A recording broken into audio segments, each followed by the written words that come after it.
9। चलिए अब हम लोग कहानी के आगे पढ़ते हैं। कहानी का नाम है स्मृति और मैं आपको ये कहानी की व्याख्या कर रही हूँ। तो कल मैंने आपको बताया था कि लेखक ने उस दुविधा से पार होने का दृढ़ संकल्प कर लिया। उन्होंने फैसला किया कि मैं कुएं में घुसकर चिट्ठियों को निकालूंगा, क्योंकि वो अपने बड़े भैया से झूठ नहीं बोल सकते थे, और अगर वो सच बोलते कि चिट्ठियाँ खो गई हैं या कुएं में गिर गई हैं तो इसकी वजह से उसे बहुत पिटाई पड़ती।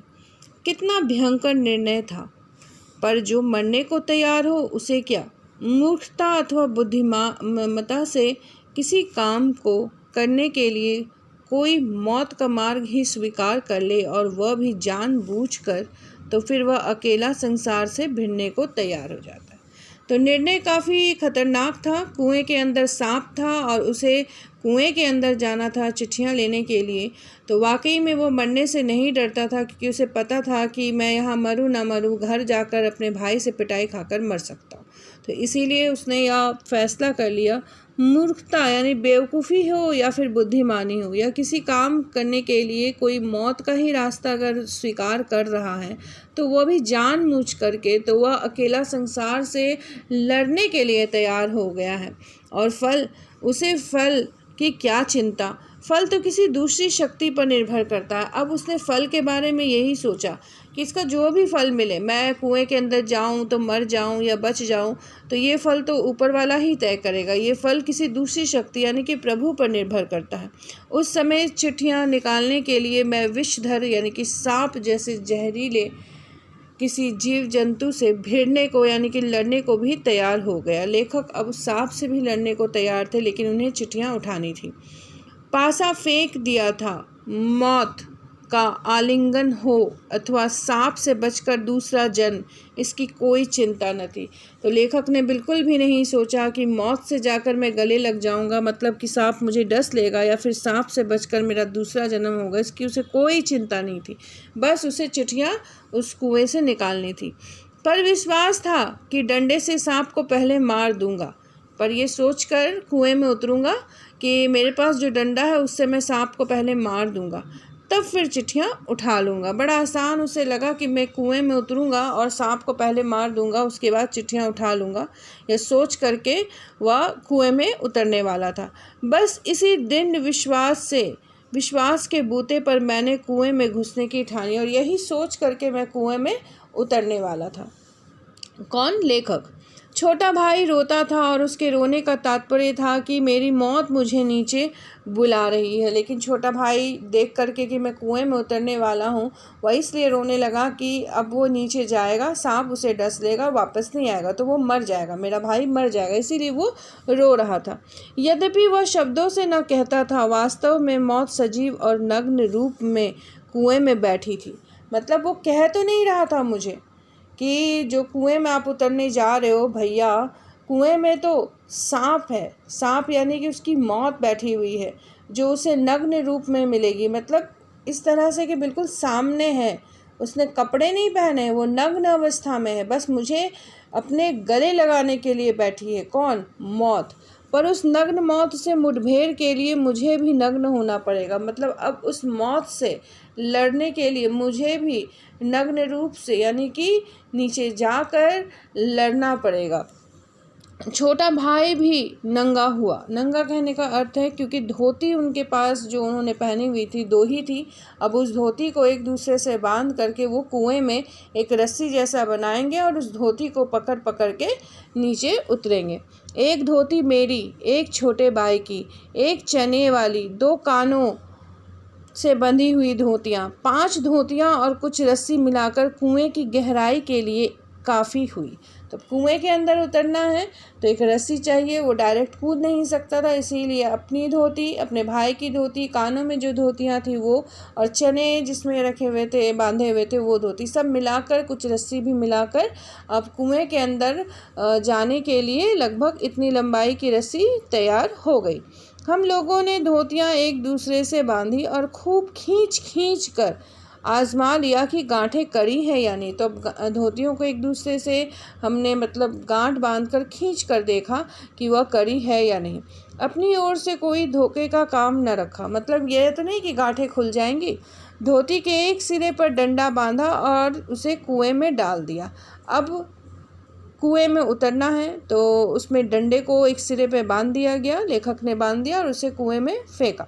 दूसरे सिरे को डेंग व लकड़ी जिस पर चरसपुर टिकता है, दूसरे सिरे को डेंग यानी कि जो लकड़ी है उस पर चरसपुर टिकता है, मतलब कि जैसे कोई चीज़ फंसाने के लिए होता है ना, उस तरह का स्थान उसने ढूंढा जिस लकड़ी पे उससे रस्सी को जो है फेंक करके फंसाना था। जैसे एस बना हुआ, हुक बना हुआ होता है, फंस जाता है, उसी तरह से ये लकड़ी जो है जिस पर उसने रस्सी को फेंका, उस तरह से उसमें फंस जाने के लिए कि वो उसमें फंस जाए और वो नीचे उस रस्सी को पकड़ के नीचे उतर जाए। के चारों ओर एक चक्कर देकर और एक गांठ लगाकर छोटे भाई को दे दिया। अब इस लकड़ी के मतलब चारों ओर घूम करके और एक गांठ लगा दी ताकि रस्सी जो है वो आसानी से खुले नहीं, और भाई के हाथ में एक सिरा बांध कर दे दिया। छोटा भाई केवल 8 वर्ष का था, छोटा था, इसलिए धोती को डेंग से कड़ी करके बांध दिया और तब उसे खूब मजबूती से पकड़ने के लिए कहा। और इसीलिए धोती को क्या किया, उसने डेंग से कड़े करके उसको इस तरह से बांध दिया कि वो खुले नहीं, और छोटे भाई को एक सिरा मतलब पकड़ा दिया। पहले उसे गिट्ठा लगा दिया, फिर उसके एक सिरे को भाई के हाथ में बांध दिया ताकि वो खुले नहीं और मैं कुएं में हड़बड़ा के गिर ना जाऊँ। मैं कुएं में धोती के सहारे घुसने लगा। अब धोती को पकड़ के उससे लटकते हुए कुएं के अंदर जो है लेखक उतरने लगे, मतलब कुएं में अब वो घुसने लगे। छोटा भाई जो है वह रोने लगा। मैंने उसे आश्वासन दिया कि मैं कुएं के नीचे पहुंचते ही सांप को मार दूंगा। तो मैंने उसे समझाया कि रो नहीं, मैं नीचे जाऊंगा और कुएं को मार दूंगा, सांप को मार दूंगा। मेरा विश्वास भी ऐसा ही था। कारण यह था कि इससे पहले मैंने अनेक सांप मारे थे, इससे पहले उसने बहुत सारे सांप मारे हुए थे, इसलिए कुएं में घुसते समय मुझे सांप का तनिक भी भय नहीं था। तो मुझे सांप से डर नहीं था क्योंकि मुझे विश्वास था कि मैं अपने डंडे से उस सांप को मार दूंगा। उसको मारना मैं बाएं हाथ का खेल समझ रहा था। मुझे ऐसा लग रहा था कि बस नीचे उतरना है और डंडे से सांप को मार देना है, मेरे लिए बहुत एक आसान खेल की तरह है। कुएं के धरातल से जब 4-5 गज रहा हूँगा तब ध्यान से नीचे को देखा। अब कुएं के नीचे पहुँचते में 4-5 गज की दूरी थी, 4-5 हाथ बित्ता मान लीजिए उतनी दूरी रही होगी। तो लेखक ने नीचे की ओर देखा। अक्ल चकरा गई, मतलब मुझे चक्कर सा आ गया यह देख करके कि सांप जो है वो फन फैलाए धरती से एक हाथ ऊपर उठा हुआ लहरा रहा था। तो सांप भी तैयार बैठा था कि आओ, तुमने मुझे बहुत ढेरे पत्थर मारे हैं, आज तुम नीचे उतर रहे हो। और वो अपना फन फैला के रखे हुए था कि आओ बेटा, मैं तुम्हें डसूंगा। तो ये देखते ही साथ उसे चक्कर सा आ गया कि अरे, ये सांप तो फन फैलाए बैठा है मुझे डसने के लिए, अब क्या होगा। पूंछ और पूंछ के समीप का भाग पृथ्वी पर था और वो अपने आप को थोड़ा उठाए हुए भी था। आधा अग्र भाग ऊपर उठा हुआ मेरी प्रतीक्षा कर रहा। तो सांप का आगे का जो हिस्सा है वह उठा हुआ था और मेरी तरफ ताक रहा था कि मैं कब नीचे उतरूं और वो मुझे कब डस ले। नीचे डंडा बंधा था मेरे उतरने की गति से, जो इधर उधर हिलता था, और वो जो डंडा है वो रस्सी के एक हिस्से में बंधा हुआ था, तो वो इधर उधर हिल रहा था जब भी मैं उसे नीचे उतर रहा था। उसी के कारण शायद मुझे उतरते देख सांप घातक के चोट के आसन पर बैठ गया। तो जब उसने देखा कि एक डंडा ऊपर से हिलता डुलता नीचे आ रहा है, तो वो देख करके जो है सांप बिल्कुल ऐसी अवस्था में बैठ गया कि जैसे अब ही वो उसे डस लेगा। उसे डसने के ही फिराक में उसने अपने शरीर का आगे का हिस्सा उठा कर भी रखा था। सपेरा जैसे बीन बजाकर काले सांप को खिलाता है और सांप क्रोधित हो फन फैलाकर खड़ा होता है और फुंकार मारकर चोट करता है, ठीक उसी प्रकार सांप तैयार था। तो आपने भी कभी देखा होगा कि बीन बजाकर जो सपेरा है वो किस तरह से सांप को उठाता है और वो फन फैलाकर क्रोधित होकर के एकदम सीधे खड़े हो जाता है, उसी तरह से ठीक फुंकार मारता है, उसी तरह से ठीक अभी सांप तैयार था, उठा हुआ था, बस लेखक नीचे उतरे और वह उसे डस दे। उसका प्रतिद्वंदी मैं उससे कुछ हाथ ऊपर धोती पकड़े लटक रहा था और उसका प्रतिद्वंदी यानी कि उससे लड़ने वाला मैं लेखक ठीक थोड़े ही से ऊपर लटका हुआ था, जैसे कि अब मैं नीचे उतरूँगा और वो मुझे डस देगा। तो मैं उसके लिए उसका प्रतिद्वंदी था, मतलब उससे लड़ने वाला एक युवक, उससे मतलब जो लड़ाई करने वाला जो दूसरे पक्ष का यानी कि उसका शत्रु जो उसके सामने लटक रहा था, अब वो तैयार था मुझे डसने के लिए। धोती डेंग से बंधी होने के कारण कुएं के बीचों बीच लटक रही थी और मुझे कुएं के धरातल की परिधि के बीचों बीच ही उतरना था।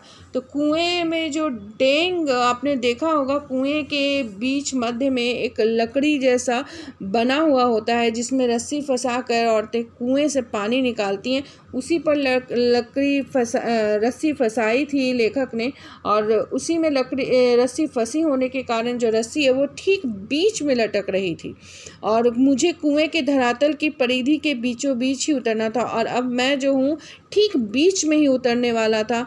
और इसके माने थे कि सांप से 1.5-2 फुट गज नहीं की दूरी पर पैर रखना था, मतलब 1.5-2 फुट जो है वो नहीं, बस 1.5-2 फुट गज की दूरी पर उसे पैर रख के उतरना था, मतलब सांप उसके बहुत करीब ही होता जब वो उतरता और इतनी दूरी पर सांप पैर रखते ही चोट करता और जैसे मैं पैर रखता सांप मुझे डस देता।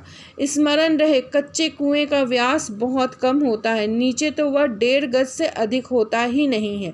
तो उसे पता था कि ये जो कच्चा कुआं है उसका व्यास मतलब उसके अंदर की जो चौड़ाई होती है वो बहुत अधिक नहीं होती है। उसे पता था कि ये बहुत कम चौड़ाई है, नीचे उतरते ही साथ पैर रखते ही साथ सांप उसे डस देगा।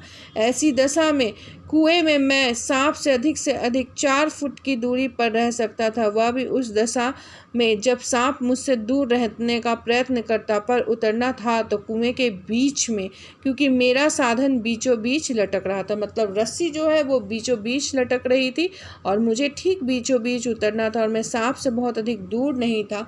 तो अगर मैं ठीक बीच में उतरता हूँ तो सांप जो है वो मुझे डस ही लेगा। ठीक है, तो आज कहानी यहीं तक कराती हूँ, बाकी कहानी मैं आपको अगली वीडियो में कराऊंगी। यहाँ तक आप पढ़ लीजिएगा कहानी को। ठीक है क्लास 9, धन्यवाद।